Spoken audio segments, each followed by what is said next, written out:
والوزن والفضل والنظم والعزم بالجزم بوحدته بكبريائه بسلطان وبإعلان وبإتقان وبإيمان وبيان في فرقان وحده لا شريك له وحده بوحدة موحدا بوحدة موحدا بوحده وحيدا وأحدا بلا مدد وجدد ونصب ووصف في الكمال وحده لا شريك له ولا نظير له ولا مثل له ولا مثال له ولا وزير له ولا مكاظم له ولا مضارع له ولا منادي له ولا جلد بلد ولد جسد جزء ونزو عظم له ولا جذب وصف عيب طاب بيت خصم له ولا مقارن له ولا مكاظم له ولا مضارع له ولا منادي له ثم نشهد أن لا إله إلا الله وحده لا شريك له أما بعد فأعوذ بالله من الشيطان الرجيم بسم الله الرحمن الرحيم وما أرسلناك إلا رحمة للعالمين قال سيدنا رسول الله صلى الله عليه وسلم إنما بعثت رحمة أو كما قال عليه الصلاة والسلام صدق الله مولانا العظيم وصدق رسوله النبي الأمي الكريم ونحن على ذلك لمن الشاهدين والشاكرين والذاكرين والحمد لله رب العالمين সকলে দরুদ শরীফ পড়ি اللهم صل على محمد وعلى آل محمد كما صليت على إبراهيم وعلى آل إبراهيم إنك حميد مجيد اللهم بارك على محمد وعلى آل محمد كما باركت على إبراهيم وعلى آل إبراهيم إنك حميد مجيد مقصده اگر تربیت لال بدخشا مقصد ہو اگر تربیت لال بدخشا بے سود ہے فکے ہوئے خورشید کا پرتاؤ بے سود ہے فٹکے ہوئے خورشید کا پرتاؤ دنیا روایات کے بندوں میں گرفتار دنیا روایات کے بندوں میں گرفتار کیا مدرسہ والوں کی تگوداؤ کیا مدرسہ والوں کی تگوداؤ کر سکتے تھے جو اپنی زمانے کی امامات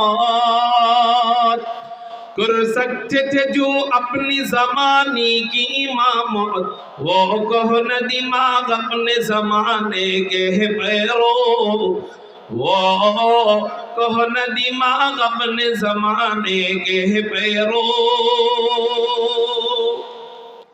الحمدللہ আল্লাহ জাল্লা জালালুহু আম্মা নওয়ালুহুর দরবারে লাখ কোটি শুকরিয়া আদায় করি যে মহান রব্বে করিম আমাদেরকে জিরাবো গার্মেন্টস শ্রমিক কাফেলার উদ্যোগে আয়োজিত ওয়াজ মাহফিলে রব্বে কায়নাত রব্বে করিম আমাদেরকে আসার বসার তৌফিক দান করেছেন। সেই জন্য সবাই অন্তরের অন্তঃস্থল থেকে শুকরিয়া আদায় করি, আকাশ পাতাল প্রকম্পিত করে উচ্চ কণ্ঠে চিৎকার দিয়ে বলি আলহামদুলিল্লাহ। মুহতারাম হাজিরিন, এই উদ্যোগটি দেখে খুবই ভালো লাগে যে আজকে সারা বাংলাদেশের সব জায়গায় দেখা যায় বিভিন্ন গার্মেন্টসে, বিভিন্ন শপিং মলের বিভিন্ন গ্রুপের ব্যক্তিরা অনেক জায়গায় গান বাজনার আয়োজন করে, ঠিক না ভাই? ঠিক। কিন্তু আলহামদুলিল্লাহ আপনাদের জিরাবো গার্মেন্টস শ্রমিক কাফেলার উদ্যোগে কোরআন তেলাওয়াত প্রতিযোগিতা এবং বয়ানের আলোচনার ব্যবস্থা করা হয়। এদের মাধ্যমে হাজারো মানুষ পরিবর্তন হচ্ছে। এই জন্য আমার দেখে খুবই ভালো লাগে। আপনাদের এটা দেখে খুশি লাগে না বেজার লাগে? কিন্তু গার্মেন্টসের যারা শ্রমিক আছে তাদের একটা আফসোস আছে। আমাকে আস্তে আস্তে আমার ভাই বলল, তাদের একটা আফসোস আছে। বিশেষ করে গার্মেন্টসের যে মা বোনরা কাজ করে, মা বোনরা যে চাকুরি করে, তাদের একটা আফসোস যে হুজুর এত কষ্ট করে আমরা টাকা পয়সা দিয়ে একত্রে মাহফিল করি, হুজুররা আমাদের সম্পর্কে কোনো ওয়াজ করে না কেন? ঠিক আছে, এই আফসোস থাকা ভালো। তাদের সম্পর্কে বয়ান শুনতে মনে চায় তাদের। কিন্তু বিষয়টা হলো এরা মনে করতেছে যে তাদের সম্পর্কে বয়ান করলেই মনে হয় তাদের মাহফিল কামিয়াব। কিন্তু আমি বলবো, ও মা ও বোন, শুধু আপনাদের সম্পর্কে বয়ান করলেই মাহফিল কামিয়াব নয়। হ্যাঁ, মাহফিল কামিয়াব আপনাদের সম্পর্কে বয়ান করলে হবে, এটা ঠিক আছে। কিন্তু আপনার এই কষ্টের টাকা, কষ্টের মেহনতের মাধ্যমে এই মাহফিলের উসিলায় 10 জন মানুষ যদি জাহান্নামের পথ থেকে জান্নাতে চলে যায়, এটাই হলো সবচেয়ে বড় কামিয়াবি। এজন্য হীনমন্যতায় ভোগার কোনো প্রয়োজন নাই। কোন হুজুর আপনার ব্যাপারে বললো আর কোন হুজুর আপনার ব্যাপারে বলে নাই, এটা দেখার দরকার নেই। আপনাদের মাহফিলের উসিলায় 10 জন পরিবর্তন হলো কিনা, এটা হলো দেখার বিষয়। এই জন্য আমি মনে করি আপনাদের এই মেহনতকে আল্লাহ কবুল করেছেন বিধায় আজকে দেখেন এই জান্নাতের বাগান আল্লাহ মিলিয়ে দিয়েছে। অথচ অন্যান্য মানুষ লাখ লাখ টাকা খরচ করেও এরকম বাগান মিলাইতে পারে না। আপনারা যেই বাগান মিলিয়েছেন, আল্লাহ যেন আপনাদের মেহনত, আপনাদের পরিশ্রম, দ্বীনের জন্য আপনাদের এই কষ্টকে কবুল করেন। সবাই বলি আমিন। মুহতারাম হাজিরিন, মনিটরের সামনে কেউ বসেন না, হ্যাঁ? আর মনিটরের সাউন্ড বাড়ায় দেন, সামনের সাউন্ড কমায় দেন। আপনারা আমার দিকে খেয়াল করেন, সামনের সাউন্ড কমায় দেন, মনিটরের সাউন্ড বাড়ায় দেন, আর মনিটরে হালকা ইকো দিয়ে। আমি আপনাদের সামনে খেয়াল করেন একটা বিষয় কি, ওই আমাদের তো কানের যে কথা শোনার মেজাজ, সেটা হলো অভ্যাস, হলো মুখের কথা শুনে অভ্যাস, মাইকেরটা অভ্যাস নাই, ঠিক না? এই জন্য দেখা যায় মাইকের সাউন্ড একটু বেশি হইলে আমাদের কষ্ট হয়। একটু কষ্ট আমরা করি দ্বীনের জন্য, একটু তো বেশি হবেই। মুখের আওয়াজ আর মাইকের আওয়াজ তো আর এক হবে না, একটু বেশি হবেই। আমরা কষ্ট করি, আল্লাহ আমাদের কষ্টকে কবুল করুক, বলি আমিন। মুহতারাম হাজিরিন, আমি আপনাদের সামনে একটি আয়াতে কারিমা তেলাওয়াত করেছি। আল্লাহ পাক রব্বুল আলামিন পবিত্র কুরআনুল কারীমের মধ্যে আমাদের প্যারা হাবিব হাদিয়ে কুল ফখরে রাসূল ইমামুল আম্বিয়া সাইয়্যিদুল আম্বিয়া সাইয়্যিদুল খলায়েক আহমদ মুজতবা মুহাম্মদুর রাসূলুল্লাহ সাল্লাল্লাহু আলাইহি ওয়াসাল্লামকে উদ্দেশ্য করে চমৎকার একটি আয়াত নাজিল করেন। আল্লাহ নবীজিকে উদ্দেশ্য করে বলেন, আউযু বিল্লাহি মিনাশ শাইতানির রাজীম, বিসমিল্লাহির রহমানির রহিম, ওয়া মা আরসালনাকা ইল্লা রাহমাতাল লিল আলামিন।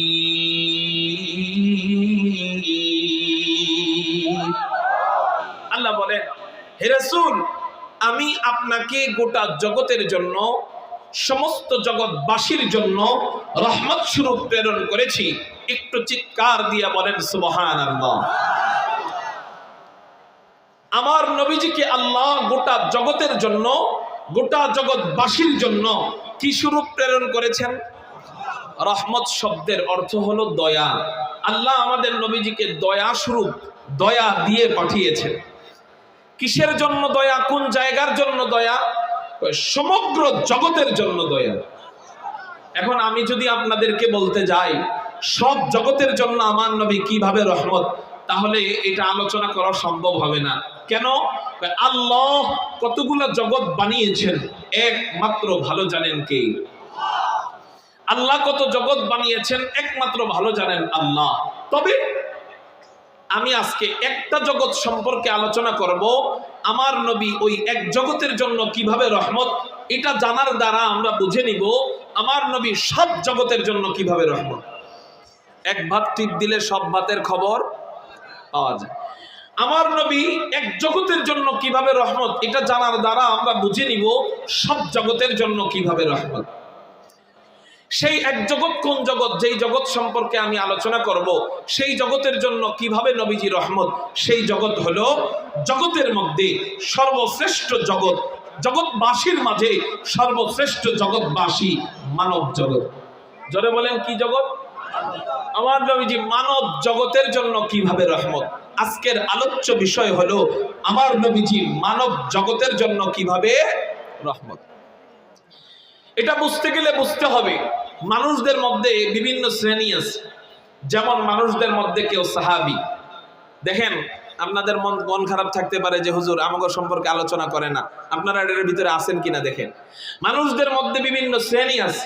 মানুষদের মধ্যে কেউ সাহাবী, মানুষদের মধ্যে কেউ আল্লাহওয়ালা, মানুষদের মধ্যে কেউ মুমিন, মানুষদের মধ্যে কেউ আলেম, মানুষদের মধ্যে কেউ গায়রে আলেম, মানুষদের মধ্যে কেউ হাফেজ, মানুষদের মধ্যে কেউ গুনাহগার, মানুষদের মধ্যে কেউ ইয়েতিম বাচ্চা, মানুষদের মধ্যে কেউ শিশু বাচ্চা, মানুষদের মধ্যে কেউ যুবক, মানুষদের মধ্যে কেউ বুড়ো, মানুষদের মধ্যে কেউ ইয়েতিম, মানুষদের মধ্যে কেউ পুরুষ, মানুষদের মধ্যে কেউ নারী, মানুষদের মধ্যে কেউ ব্যবসায়ী, মানুষদের মধ্যে কেউ কর্মজীবী। আছে না নাই?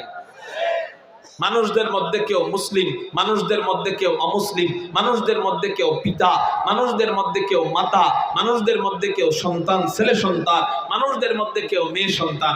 বলেন, মানুষদের মধ্যে এক শ্রেণী না অনেক শ্রেণী? তো আমার নবীজি কোন শ্রেণীর জন্য রহমত? উত্তর, সব শ্রেণীর জন্য রহমত। কিভাবে? ওই কিভাবে জবাব দিব। কিভাবে সব শ্রেণীর জন্য রহমত, এটা জানার দ্বারা আমরা বুঝে নিব কিভাবে সব জগতের জন্য রহমত। শ্রেণীর সম্পর্কে আলোচনা করতে গেলে নবীদের পরে সবচেয়ে দামি শ্রেণী সামনে আনতে হয়। নবীদের পর সবচেয়ে দামি শ্রেণী কারা? জোরে বলেন। সাহাবায়ে কেরাম। সাহাবীদের মাঝে আবার সবচেয়ে দামি শ্রেণী হলো আল্লাহর রাসূলের চারজন খলিফা। এই চারজন কে? চলেন কবিতার মাধ্যমে চারজনের নাম এবং সংক্ষিপ্ত পরিচয় দেই। এই চারজন কে? কবি বলেন, দুনিয়ায়ে সখাওয়াত মে তেরা নাম রহেগা, দুনিয়ায়ে সখাওয়াত মে তেরা নাম রহেগা,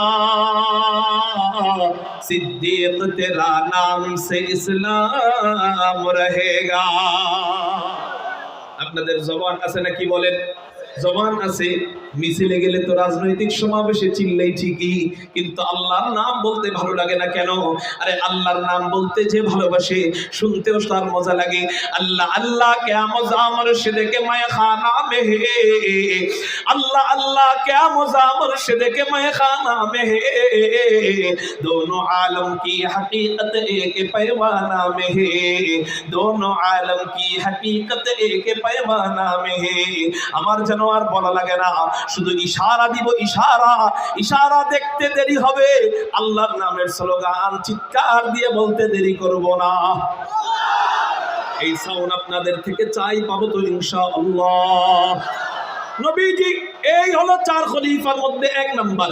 সাহাবীদের পরিচয় দিতে যে, চার খলিফার পরিচয় দিতে যে কবি বলেন, দুনিয়া আয়ে সখাওয়াত মে তেরা নাম রহেগা, दुनिया सखावत में तेरा नाम रहेगा, सिद्दीक तेरा नाम से इस्लाम रहेगा, सिद्दीक तेरा नाम से इस्लाम रहेगा, दुनिया अदालत में तेरा नाम रहेगा, दुनिया अदालत में तेरा नाम रहेगा, उम्र तेरा नाम से इस्लाम रहेगा, उम्र तेरा नाम से इस्लाम रहेगा, दुनिया शुजाअत में तेरा नाम रहेगा, दुनिया शुजाअत में तेरा नाम रहेगा, उस्मान तेरे नाम से इस्लाम रहेगा, उस्मान तेरे नाम से इस्लाम रहेगा, दुनिया मुसल्लत में